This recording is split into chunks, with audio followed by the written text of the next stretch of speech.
May nagbabalik. Ha? May nagbabalik. Ano yun? Momo? Ay, di naman. Hindi nagbabalik sa kabilang buhay, ha? Ay, Nagbabalik sa Blue Ribbon Committee. Ayun. Walang iba, palakpakan natin. Si Senator Ping Lacson. Pero, mga kapatid, hindi ko alam kung ito ay good news or bad news. Aha. Sapagkat nagugunita na ninyo na si Ping Lacson ay nagbitiw Opo. sa katungkulan bilang chairman ng Blue Ribbon Committee dahil Yes. nainis siya. Napikon siguro na ang daming nagsasabi na kanya mga kasamahan sa Senado na hindi maganda ang ginagawa niyang trabaho. Ah, kaya pala. Ang problema, mga kasama, noong nagbitiw si Senator Ping Lacson, wala namang ibang senator na gustong kunin yung Blue Yun nga Ribbon. opo. Paano? Hot potato. Ay. Di ba? At least sinalo niya. Sabi ni Senate President pa lang yan, Senador din naman, Opo, Tito opo. Soto. Yeah. Most probably, pag-convene ulit sa Nobyembre, next month, na ang ating Senado, pagkatapos ng mahabang bakasyon. Sarap ng buhay, no? Napakahaba. Puro bakasyon sila, no? O anyway, Opo. pagkatapos ng mahabang recess, Okay. di ba tayo 20 minutes lang ang recess noon nung elementary tayo?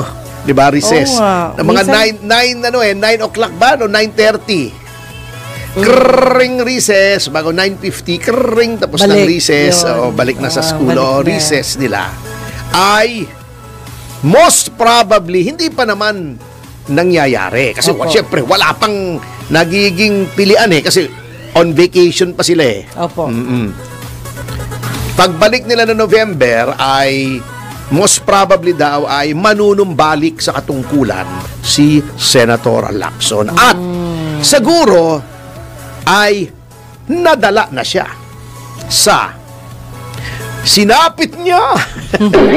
Kanyang mapait na sinapit. Nung unang turn niya at bat, so to speak, Opo. na siya ay umani ng kutakot-takot na pula Komento. at pansin Ayun. na sabi niya, hindi, kung ako ay magbabalik, may maiimbestigahan pang mas malalaking pangalan. Talaga? Yan. Siguro ang sinasabi niya, hindi tayo titigil sa nung mga district engineer lang katulad nung nangyari nung dati, Ayun, di ba? opo. Kaya nagagalit sila. Patumbok na ni Senator Marcoleta yung Opo. malalaking isda. Opo. Yung mga barakuda, mga balyena. Opo. Sina Godzilla. Isda pa si Godzilla, hindi yata isda si Godzilla. Oh, hindi nga. Pero nakakaiyak sa ilalim ng tubig, Oo. Dragon yun, di ba? Ewan ko. Dragon, hindi na member ng parliament si Renato Dragon. Ay, di. Pumanaw na nga yung kaibigan natin yun, si Renato Dragon. Sorry po. Si Rene Dragon. Anyway, Ganon. Sige. kasi meron daw siyang very important witness. Opo. Hindi natin malaman kung sino yun. Ayaw pa niyang sabihin. Surprise din. Ang sabi lamang niya ay itong testigong ito, itong saksing ito ay magbibigay ng matibay na pagpapatotoo Ngayon. sa mga style, mga modus sa flood control. Aha. Pero alam nyo, as Senator Ping, di ba noon sinabi niya, hinahanap daw niya si Master Sergeant Gutesa. Opo. Hindi na nagpakita. Sir, ayon sa aking reliable source, andun lang naman sa barracks ng Marines. Andun lang naman si Gutesa. Oo, bakit hindi nyo mahanap? Baka Ayaw hanap ka makita. kayo lang ang magaling na hindi magpahanap si Gutesa naman hindi kasing galing ninyo. Di ba nung nawala si Senator Opo. Ping? Oo. Hindi nagtatago. Ang spekulasyon Sige. ng iba ay Opo. itong witness na ito ay si Undersecretary Bernardo. Ayun. Yun ang speculation ng iba. Pero sabi niya, hintay kayo hanggang November 14. Opo. Naghintay pa tayo, At sabi naman niya, sa tingin ko, mukhang malamang. Hindi malaman, ikaw yun. Malamang. Malamang. It's me. Malamang ay magti-testify iyon. Pero sabi niya, hanggang wala pa sa harapan ko, Opo. kung ako'y magbabalik man bilang chairman ng Blue Ribbon, ay hindi pa natin pwedeng sabihin ito ay magte-testify nga. Siyempre, tama naman yun. Tama. Don't count your chickens before they are hatched. Baka bugok pa eh. Opo. At nagbigay din ng assurance. Ano ba yung assurance sa Tagalog? Guarantee. Hindi, English yun eh! Garansya. Loko mo ako eh! Garansya, Tony. Na si Gutesa, Ay. si Romualdez, Ay. at si Ko, Ay. aanyayahan. Si Romualdez, bilang siya ay kaanib pa rin ng mababang kapulungan, imbitasyon lang yan. Di ba? Ayun. Yung interparliamentary courtesy. Opo. Pero ako si Martin, pupunta ako eh. Oh, yes. Para, kasi pag hindi ka pumunta, hindi magandang tingin sa'yo. Parang ikaw ay may itinatago. Yan. May tama ka. Si Sergeant Gutesa, iaanyayahan din. Opo. Ang Boma Labs dyan.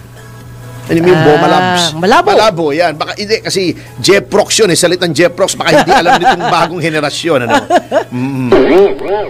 Ang Boma Labs dyan ay si Saldico. Ay, nasa Spain eh. Oo. Nasa Spain ba? Opo. Pwede daw siyang, magte-testify daw siya pero sa wikang Kastila. Mahirap yun, Hindi no? pwede yun. Wala nang Spanish na kurso, hindi maintindihan eh. Hindi natin alam yun. Yan. At kinumpirma rin ni Senator Lacson na tapos ng investigasyon ng Executive Judge ng Manila Regional Trial Court tungkol doon sa notaryo na Ayun. itinangging yung affidavit na yun ay pinanumpaan sa harap niya ni Gutesa. Ngunit, tama na naman si Senator Ping. Mukhang nadala nga itong mamang ito Siyempre. Diba nung una sabi, bakit pinoprotektahan mo si Romualdez? Ayan, sinabi niya, anyayaan ko na si Romualdez. Bakit ayaw mong ipatuloy yung testimonya ni Gutesa? Hindi, anyayaan natin si Gutesa. Yan, Bakit sinasabi mong may problema roon sa sinumpa ang salaysay ni Gutesa, nanumpa naman sa harap ng Blue Ribbon? Sinabi niya, okay na yung testimonya ni Gutesa sapagkat yun ay sinumpaan niya sa harap ng Senado. Ayun. Yan, oo. Yun. Tumama. So, mukhang okay na. Okay na ang investigasyon as far as Blue Ribbon Committee is concerned. Let's give Senator Lacson the benefit of the doubt. Yan, oo. Huwag nating husgahan siya. Baka naman, nadala na nga siya dun sa dati nangyari na pag-isip-isipan niya, lalo na pag siya ay nagmumuni-muni at naninilay-nilay at nagbubulay-bulay at nagugulay-gulay. Kumakain ng gulay. Yung sa undas ng mga Katoliko, di ba? Nagninilay-nilay siya, di ba? May edad na rin. Anong legacy ang iiwanan niya? Di ba? Mamaya ay pag-uusapan natin yan. Anong legacy? Ang iiwanan ko, how will history judge me? Bilang isang matapat at matapang na lingkod bayan o taong nagtakip kay Romualdez. Siyempre, iniisip din yan pagka may edad ka na. Mga 70 na rin yata si Senator Ping, kung ako'y hindi nagkakamali. Ako'y tama. Hindi ko po alam eh. Yun ang Oo, di ba? Yan, okay. So, congratulations in advance kung magkakatotoo man yan. At natingin ko naman yung magkakatotoo. Wala na naman gustong kumuha ng Blue Ribbon eh. Okay. Yan. Sapagkat ito nga, ito rin ang sinasabi ng mga tao na mukhang si Yusek Bernardo ang witness na yon. Although, konfirmado pa lang siya sa ombudsman Okay. na siya ay magtetestigo. Oo. So, well, tingnan po natin. Sapagkat, tama naman yung ginagawa nila. Hindi mo naman pwedeng pigilin, bagamat may ICI na yung kapangyarihan ng ombudsman na mag-imbestiga. Lamang, dapat wag na yung mga style na yung tinalakay natin kahapon, pero hindi na natin babalikan yan. Ang nakakatawa lang dito, puntahan na ulit natin ng ombudsman. Hindi si Ombudsman Remulla ang nakakatawa dito. Etong dumali na naman tong si dating Justice Adolf Ascuna na maari daw na makasuhan si dating Ombudsman Martires. Dahil unang-una daw, hindi daw publicized yung decision. Di ba nandun nga sa case management na system, kahit sino pwedeng tingnan yon, pwede mag-inquire. At yung nagreklamo, binigyan ng kopya. Nasa record. And no action. Pwede namang mag-press con yung nag-complain katulad ng ginagawa namin. Opo. Pagka tingin namin na naaagrabyado kami sa ombudsman katulad nung nangyari sa Mama Sapano. Opo. Diba? Nag-press con kami. Pwede naman kami mag-press con. Bakit Umapela. hindi siya nag-press con? Spokesman ba niya ang ombudsman? Oh. Iba kasi itong ombudsman na to, kaya nga yung sinasabi natin, may judicial temperament, hindi katulad ni Boying na politiko, gusto niya laging pa-cute siya. Di ba? At yung kanyang assistant, si Clavano, na in-import niya from DOJ, may balak yata mag-artista. So bakit may karapatan naman siya, magandang lalaki naman siya. Pero may affidavit ako tungkol sa kanya, saka na yun. Chika na Pagka ibang administrasyon na, Miko, dalawa affidavits ko. Anyway, Okay. hindi naman ganon si Martires. Ang problema lang nito, sabi kasi ni Ascuna, pwede daw kasuhan kasi ang tagal. Natagalan. Kasi may time limit daw. Ang panawagan ko kay Justice Ascuna, pareho naman kayong Associate Justice dati, ni former Ombudsman Samuel Martires, huwag ka na magdadaldal dyan kasi puro daldal kay. Kung tingin mo ay may problema, kasuhan mo na. Kasuhan mo na. Kung wala ka rin lang magawa sa iyong buhay kasi ikaw ay retirado na at ikaw naman ang binibigyan ng pensyon na pera namin, ng mga taxpayers, may pensyon ka naman buwan-buwan, sumasahod ka, make yourself useful.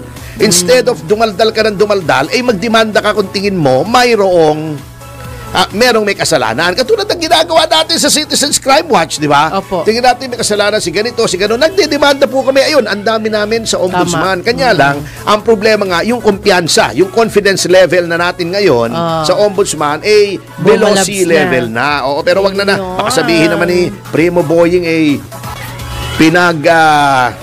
pinag-iinitan natin siya. Netizen may sabi noon. Oo, ang atin na lamang ay pag-aralan na lang niya bago siya magsalita kasi yung sinasabi niya ngang katulad ng sinasabi natin yung secret decision, wala po, no such thing in this case of Joel Villanueva. Ayun. Number 2, yung midnight appointee ay wala pong gano'n, no such thing naman kayo naman yan ang mabigat sa inyo